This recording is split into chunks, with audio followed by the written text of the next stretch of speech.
And now, let's bring up our final presenter, Governor of Guam, the Honorable Lourdes Leon Guerrero.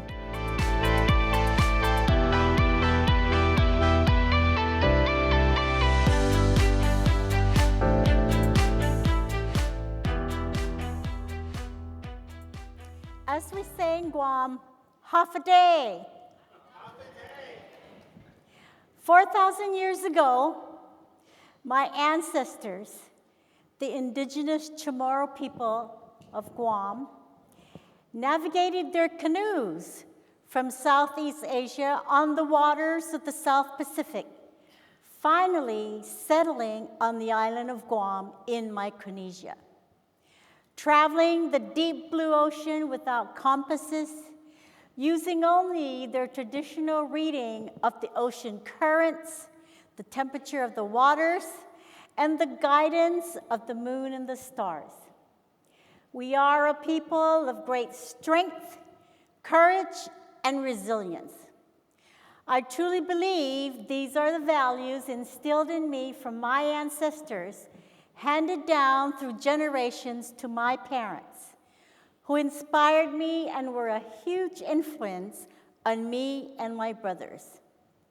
I have many times called on these values to help me with the many challenges I faced as a nurse, as a senator, and as the CEO of a multi-billion-dollar bank. And now as governor of Guam, especially when I had to navigate the destiny of my people during the COVID-19 pandemic.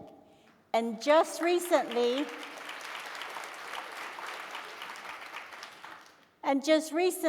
a major disastrous typhoon. Through it all, I continued to carry the strength of my people and the certainty that everything I needed to know, I learned through nursing.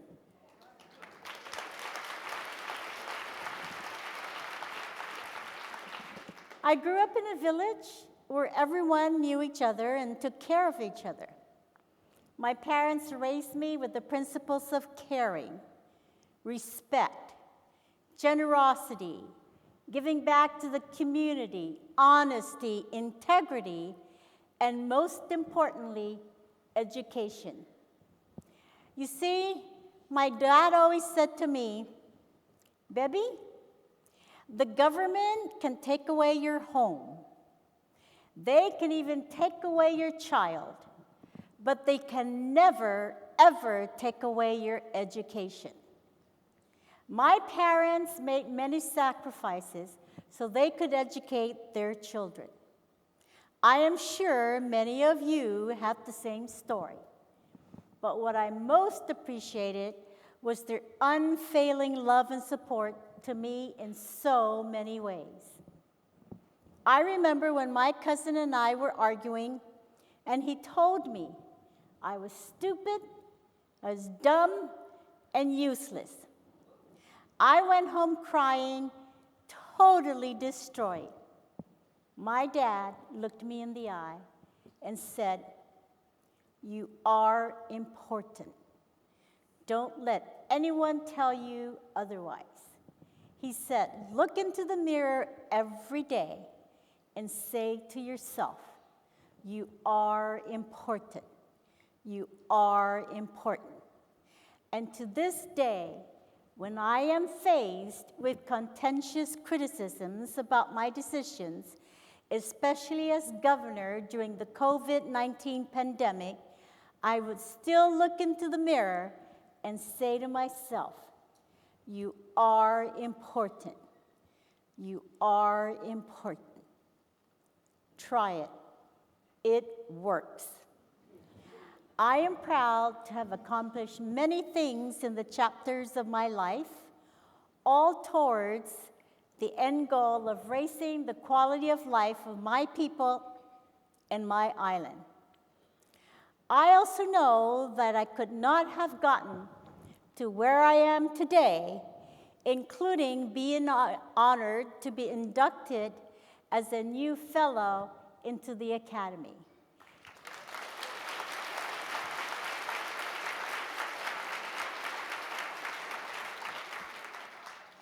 This could not have happened if it were not for my nursing education and my clinical experiences.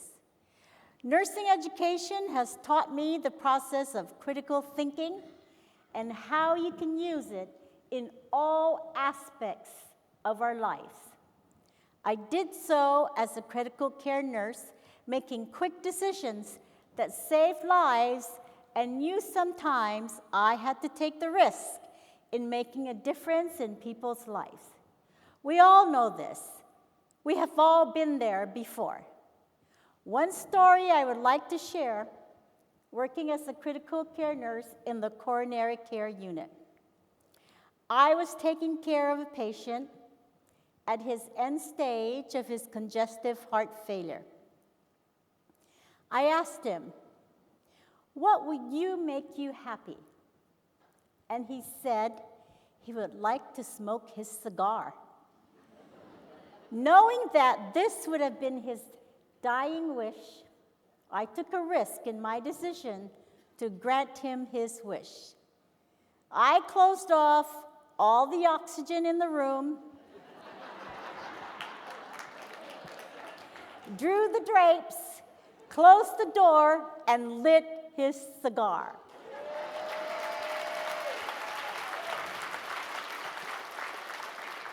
Watching him enjoy every puff made me feel good that I did the right thing. We did not get caught, and that was a big relief. I do not know what I would have done if my supervisor walked in, but I knew I had to grant this man his last dying wish. He passed that night, and when I returned the next day, his wife left me a note thanking me for allowing him his wish. I felt like I made a difference to this dying man, and I took that risk. As a senator, I passed landmark legislation called the Natasha Protection Act. It banned smoking in hotels and restaurants despite the protests of the Chamber of Commerce and the tobacco distributors.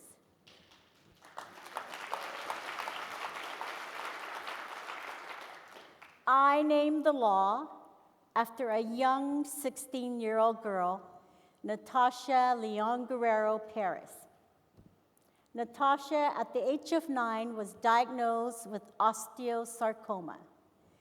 After years of painful treatment off-island, nothing could be more done.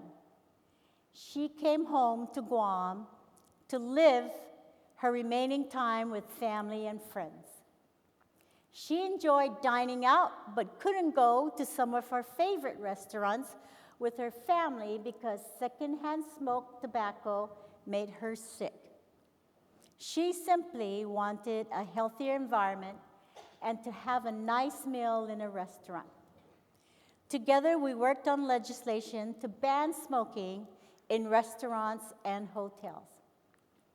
But soon after the bill was passed into law, the courts put a stay in its implementation due to a protest by the Attorney General claiming it was unconstitutional and discriminatory. Natasha was devastated. Her health continued to deteriorate, and I can still hear her fragile and weak voice asking if the court had made a favorable decision.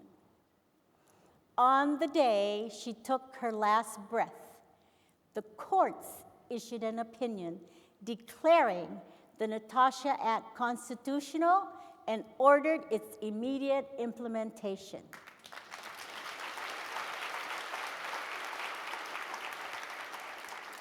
It was a great send-off for Natasha. Thanks to her bravery, this legislation improved the health of our people and established a healthier environment. As a CEO making risky decisions, I provided access to financial means for our people to build their homes, start their businesses, send their kids to college, and improved their overall well-being. The risk I took and the decisions I made took our bank from a $900 million company to a multi-billion financial institution. How cool is that? A nurse taking a financial institution into a multi-billion company. I not only saved lives, but made a lot of money.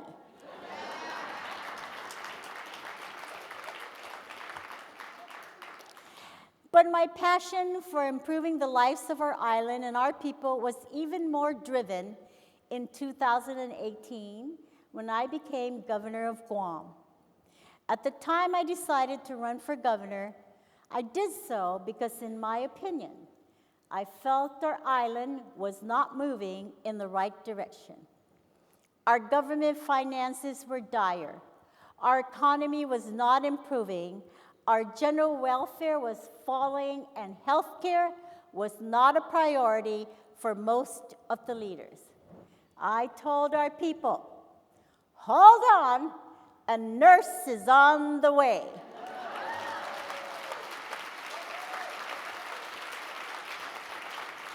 And it couldn't have been a better time for critical care nurse with the financial background to become governor. A year after taking office, the worst public health and economic disaster of our lifetime changed the world, COVID-19. I had to make many difficult decisions, often unpopular, including mandating quarantine for anyone entering Guam, wearing masks in public places, and vaccinations for employees and patrons in government, restaurants, and other similar establishments. I had to call on the strength of my people, the wisdom of my father, and my training and knowledge as a nurse. The most difficult thing I did during COVID-19 was I personally called each family that had a loved one who passed away due to the virus. I will never forget the call I made to the father of a 9-year-old boy who passed away. He was heartbroken, not being able to hold his son when he passed. I felt his heartbreak and cried with him on the phone that day. There was nothing else I could do for this father but be there for him through his pain. Compassion, something we all do as nurses when nothing more could be done. I used my authority as governor to literally not only save lives during the pandemic, but lifted the quality of the lives of our people. I stabilized our government finances, and for the first time in decades, the last 3 fiscal years, we ended with more than $100 million in surplus.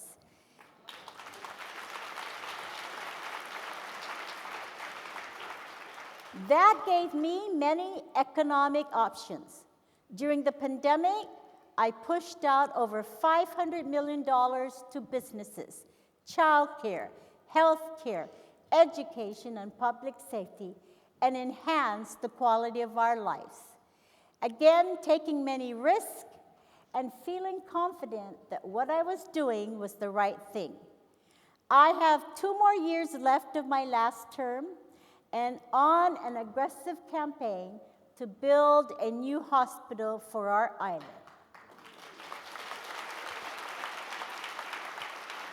Reflecting on my history and experiences, I can honestly say that many of my successes were driven by calling upon my nursing experiences. It was my go-to when I faced difficult times. I used my nursing critical thinking knowledge and its real applications to solve real-life problems. I trusted my nursing instincts. I called in my compassion, empathy, and nurturing skills that is embedded in my character and that we, as nurses, all have. I use these skills when confronted with the many serious and complex decisions that must be made as a leader. I use these skills when I would have to face a conflict or a controversy that required my attention. Invariably, the decisions I face, some more difficult than others, were for the most part the right decisions. Life can be stagnant. Life will not progress. Life will not improve. Life will not advance if we, as nurses, do not take the risk to make things happen. We, all of us, are where we are today, making the many advances in our profession and impacting the quality of healthcare in a positive way because we welcome adventure. We, all of us, took a leap into the future because we were confident in what we believed was the right thing to do. We, all of us, took many risks that made an amazing impact on the lives of our people, our communities, and our families. We did all these feeling important, and we are. So let's continue our work in lifting our lives up. Be bold, take the risk, feel important, remember the mirror. Your courage will come in the confidence that your actions are the right thing to do. Try it. You will amaze yourself and know that nursing has our back. Thank you.